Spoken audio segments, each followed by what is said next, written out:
everybody. This is Angela, and you're listening to Five Picks and a Chick featuring El Gato. This is a show that gives you 5 NFL picks for people who love football and friendly wagering. Today, we are joined by our special guest, Henry. Hey, thanks for being with us today, Henry. Hey guys, glad to be here. Thanks. Well, El Gato, last week I went 3-2. My season record is 29 wins, 21 losses, and I'm at 58%. You went 2-3 with the bonus pick, even though we're not counting it in our record. You did go 3-3, but for the season record, you're 31 wins, 19 losses, and you're still up there. You're at 62%. So we're still doing good. I'll take it. Close games last week. Angela, you picked some good games on that Chargers, Tennessee. You got that one spot on. You got that Steelers game. I wasn't happy about that one, but that was still a good game. Washington team let me down on that one. Denver, one of your guest pickers, Rudy, picked that one. He nailed that one, spot on. Should have won that game too. And then I didn't come through on my last two games, the Vikings and the Rams. Vikings, although they won the game, couldn't cover against the Jags, which was surprising. And then the Rams just ran into a buzzsaw against the Dolphins, and they didn't perform as well as they thought they would. But 2-3, slightly below 500, still winning at for current year. I'll take that. We'll take it. Yeah, I know I've said this before, but it just seems like it's getting harder and harder to pick these games. It does get tough, especially when they're one or two possession games, and you see a team in the fourth quarter not convert on a third down. Their third down efficiency goes down, and which they could have maybe posted a field goal, with one more first down, and that's how close it is in the NFL. It's a field goal, 4-point league, and that seems to be the magic number, winning or losing by that point. Yeah, well, my first pick is not going to be that way. I'm picking the Lions -14 versus Jacksonville. Although the Jags have not been winning, they have actually covered the spread in 5 out of their last 6 games, but not this week. Detroit is coming back home after 2 road games, and their offense should light it up against an overmatched Jag team. I am predicting Detroit wins by 3 or more scores. Jags have a good defense, but it's not going to help them. Goff needs to not throw interceptions. Give me the Lions -14. What are your thoughts on this game, Henry? Yeah, I'm with you. Even though I try to steer clear of these big spreads in the NFL, I just don't want anything to do with the Jags. Lawrence is ruled out. I want nothing to do with Mac Jones. They got O-line issues. Head coach is on the hot seat. It's just hard to get in front of this Lions train. They just keep winning and winning and winning.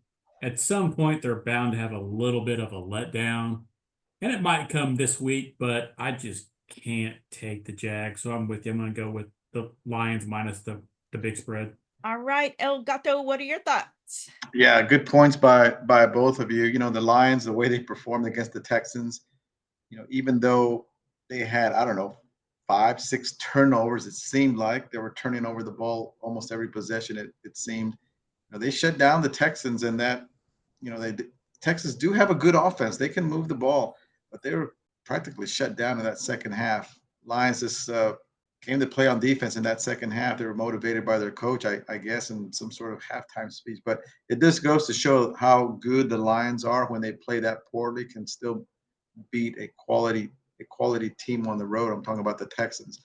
And 14, to y'all's point, is a big number. I kind of like to stay away from those large spreads as well. But until the Lions can cool down, I'm going to keep rolling with the Lions at -14 against the Jags. Jags have a bunch of issues, and I do expect the Lions to keep rolling this Sunday. I'll take the Lions. Yeah, the Lions have a great head coach in Dan Campbell too. So Yeah. my second pick is going to be Bengals getting 1.5 at the Chargers, LA Chargers. Even though the Bengals are 4-6, they have actually been playing good football. They lost 2 nail biters to the Ravens. They will put together another good effort and find a way to close it out in this game. I know Chargers have the best NFL defense. Bengals were up 2 touchdowns in the third but they made too many errors and they have to correct that. I'm taking the Bengals plus 1.5. What are your thoughts on this game, Henry? This is going to be an interesting game. As you mentioned, Chargers have a good defense, but my understanding they may be without both of their starting cornerbacks. I don't know if that's been announced yet. Chargers have a good record, but they got a lot of wins over bad teams. Trying to figure out how good the Cincy overall team is. Obviously, they got a good offense, and it sounds like Higgins may come back. So if you got Higgins and Chase, and then if the Chargers are missing a couple of their starting quarterbacks, that could be an issue for them. Their defense is legit though, but I think this is going to be more of a high scoring game, and I don't know if the Chargers offense can keep up with Cincinnati. I like the over, and I do lean toward Bengals minus point, 2 points, whatever it is, 1.5. 1.5. Henry, is that over 46.5? Is that the right number? Last I saw was 47. I'm not sure where it currently sits. Okay. All right. What are your thoughts on this game, El Gato? Yeah, it's going to be a close game. Bengals have, God, they had a tough out at Ravens. Coming all the way back in that fourth quarter, last possession to could have tied the game to extend it. I was kind of hoping the Bengals would have done that, but they go for two in the win and they fail, and that's the way football goes. The Ravens did put up a good fight. They couldn't stop the Bengals, and that's why I'm thinking the Bengals are kind of hitting their stride. To your point, Angela, earlier, Bengals are tough to stop now that they have Chase. I think he held out most of summer camp, if not all of it. Took him a while to get going into the season. Bengals started slow. They brought Higgins on, and that's when I think their offense really started rolling. They're going to meet up with a tough defense in the Chargers, much improved. They can really nail down the receivers and nail down that running game, which the Bengals really don't have, which I think has been their Achilles heel this year. Still expecting a tough game, both sides of the ball, both teams being equal for the most part, even at the quarterback spot. Maybe I'll give the edge to Burrow slightly. Chargers playing at home at minus 1.5. I'm going to go ahead and take the Chargers in this game. Although to Henry's point, I think it may be a high scoring game. I guess last team with the ball will win this one. Hope it's the Chargers at minus 1.5. Yeah, I think the Higgins Chase tag team is a really good tag team. So I'm hoping they come through for the Bengals. Yeah. You have a third pick for us, Henry? I do. I'm going to go to the Ravens Steelers game. What stood out to me on this one was you got a division home dog. Steelers, correct me if I'm wrong, but I thought it was Steelers +3. Yes. And I'm just kind of surprised. Steelers won 4 in a row, 3 being with Russ. So the offense seems to be rolling. You got a Baltimore offense that is very high octane, but their defense is the worst passing defense in the NFL. They've given up the most plays of 25 yards or more. Steelers have their own injuries on defense. They may be without a D lineman. They may be without a cornerback, but I just think you got to go with Tomlin at home in a division game, and he's getting points. I'll take the Steelers +3. What are your thoughts on this game, El Gato? Yeah, I like these AFC North games. It's going to be a tough. It's going to be a typical. What do they call it? The black and blue division from way back. The Ravens, to Henry's point, are having problems defensively, as we saw against the Bengals. They couldn't really stop Burrow and Chase and whoever else Burrow was throwing to. Steelers, 4 in a row, 3 in a row that they've won. Seems like as soon as they switched quarterbacks, they really started clicking on offense. And of course, they've got that tremendous elite defense, starting with their edge rushers, and they got some mutters up front and good linebackers and a solid secondary. They're going to cause maybe some issues for the Ravens, but the Ravens are explosive. They can score the football. I'm going to go ahead and go the over on this one. I believe the over is 46 or 46.5. Let's just say 46.5. I'm expecting an offensive game here with neither team being able to stop the other. Come down to maybe a crucial fourth quarter possession, like all these games seem to come down to, especially with teams like this. So I'm gonna go with the over 46 and a half, expecting some good offense through 3 quarters and a half, and then clamping down there at the end. So we'll see how it turns out. Over 46 and a half. Well, I'm going to go with the Ravens -3. Baltimore has been up and down their last few games, but they will be focused this game with first place on the line. Like Henry said, this is a big division game. Jackson is looking good. They're going to need a good game from Henry. I think the Baltimore Ravens have too much talent and firepower, and I think they should be able to cover the 3 points. So give me the Baltimore Ravens. All right. That's a good pick. Do you have a fourth and fifth pick for us, El Gato? I do. First pick is going to be Packers and the Bears. And the Packers are a -5. And I'm going to go ahead and go with the Packers at -5. Bears are having all sorts of issues right now. The last 3 games, ever since that Hail Mary pass that Daniels threw to beat them, I guess it was, 3 or 4 weeks ago. We saw that game, or we're in Vegas during that game. Crazy ending. And ever since that game, Angela and Henry, it seems like it's been all downhill from there. Caleb and his offense have just not been able to score the ball, move the ball. You have players quitting on plays. You have players running out of bounds even during the play. And their strong point, or their strong unit on the team on the defensive side, I'm talking about the Bears, they really haven't performed these last several weeks either. So there's a lot of issues going on with that Bears team. I'm kind of disappointed the way they started out slow, then they really hit a good stride, winning 3 or 4 in a row. Now they've lost 3 in a row.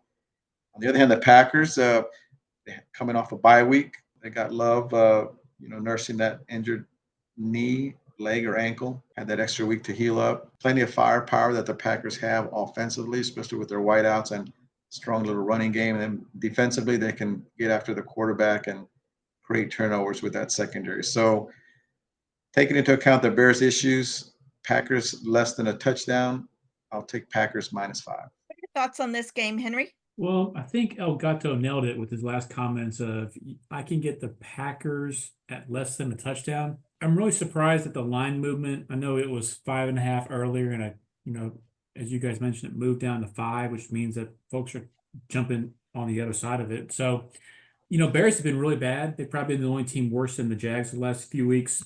They're too talented on offense. They got a lot of weapons at the skill positions, running back, receivers. They got a young, talented quarterback. But they've had 23 consecutive drives with no touchdowns. At one point in last week's game, they had all 5 starting offensive linemen out of the game.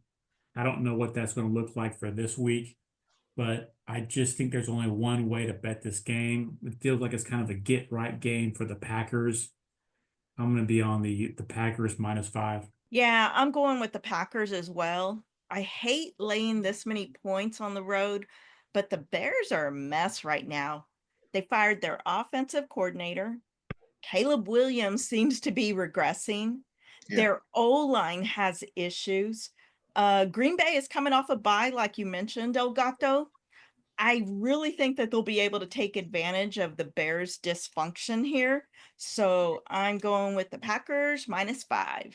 All right. What's the fifth pick for us, El Gato? The last pick I've got is Broncos and the Falcons. And the Broncos are at -2.5. Broncos coming off that devastating loss at the Chiefs, had that game, should have won that game, didn't win the game, they didn't finish. And that's what happens in the NFL. If you don't finish, you end up losing. Prior to that, they had a really tough loss at the Ravens. Ravens kind of manhandled them in that game. And Falcons, on the other hand, started good, hit a rough patch, then put together some solid wins.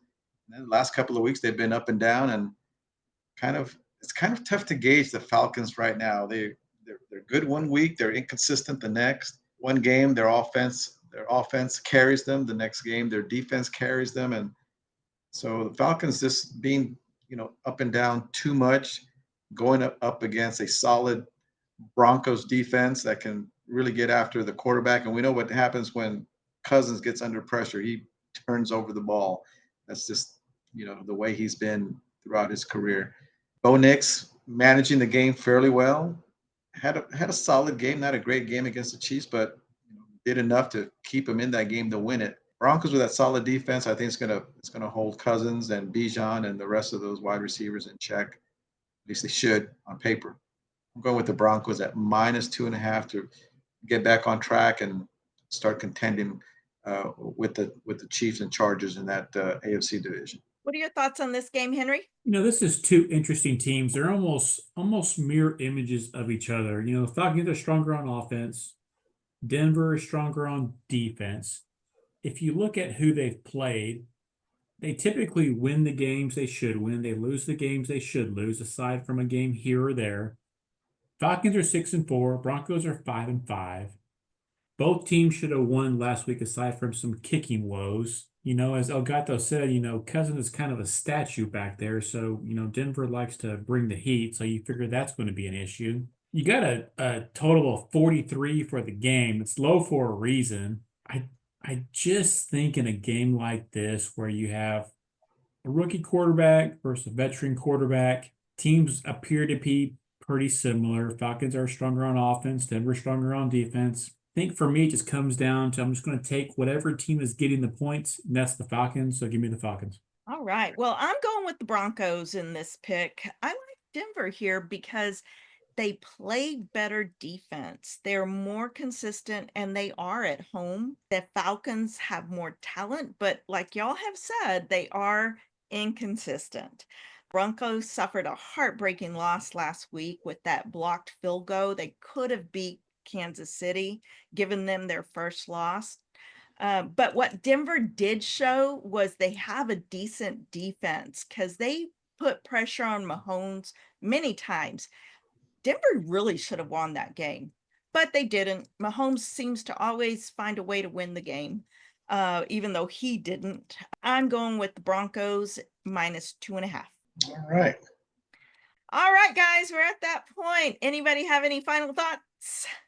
I guess Cowboys play the Texans, as I just learned that they play Monday night. I didn't know the Cowboys were playing this week, but you know what? Don't tell me you're taking the Cowboys. No, whoever the Cowboys are playing, I'm going the other way. No The matter how, Texans. yeah, I'll go with the Texans and CJ My- Stroud. They had a tough game against the Lions, but I think they're going to come out angry, and Cowboys are just seem like they're waiting for this season to end. Seem like everyone's taking a playoff here and there, not performing. Texans, they're playing like they want to win. They haven't won all the games they could have, but I think they're going to lay the wood on the Cowboys in this game, and I expect them to really go in. You know what? The spread is Texans -7.5. You have any thoughts on this game, Henry? I think Jerry's going to be sore. Texans going to come in and going to wear out the Cowboys. Cooper Rush, he looked good a couple years ago, but he looked terrible last week. My gosh. Yeah, really did. Really Yeah. did. I just don't get the Cowboys. I just don't understand. I can tell you one thing. The Texans will still catch a pass even with the sun in their eyes. I promise you that much. It might even happen this game, but they'll catch that dang pass. Yeah. I mean, sun was bright. What can you do? Why was that an issue this game? I don't know. I mean, that thing has been there for 9 years. How long has Cowboy Stadium been alive? Over 9 years. Yeah. I mean, that thing hasn't changed. They've played in those time slots all those 9 years, right? Yeah. Not always that time slot, but they have played that time slot quite a bit. Yeah, And I don't get it. I don't either. It's just they're just playing some bad football right now. Excuses. Excuses. All right, guys. Any other final thoughts? That's it. All right. That's it for me. All right. Well, I think it's going to be a good week of football. What do you guys think? Looking forward to it. Another NFL Sunday. I mean, heck, what's a better way to spend a Sunday afternoon? Yeah, don't forget, Elgato, there's a game Monday night, okay? Monday night. Well, if you've made it to this point in our podcast, we just want to thank you for listening. Hit the subscribe and like button on our YouTube channel. You can also find us wherever you get your favorite podcast. Thank you to Henry for joining us today. Fun. Thanks, Henry. Make sure to join us next week. We're going to have Big Zay back on. Big Zay. And as always, thank you to Gato for being part of 5 Picks and a Chick. 1, 2, 3, bet. Bet. That's a And wrap. that's a wrap. That's a wrap.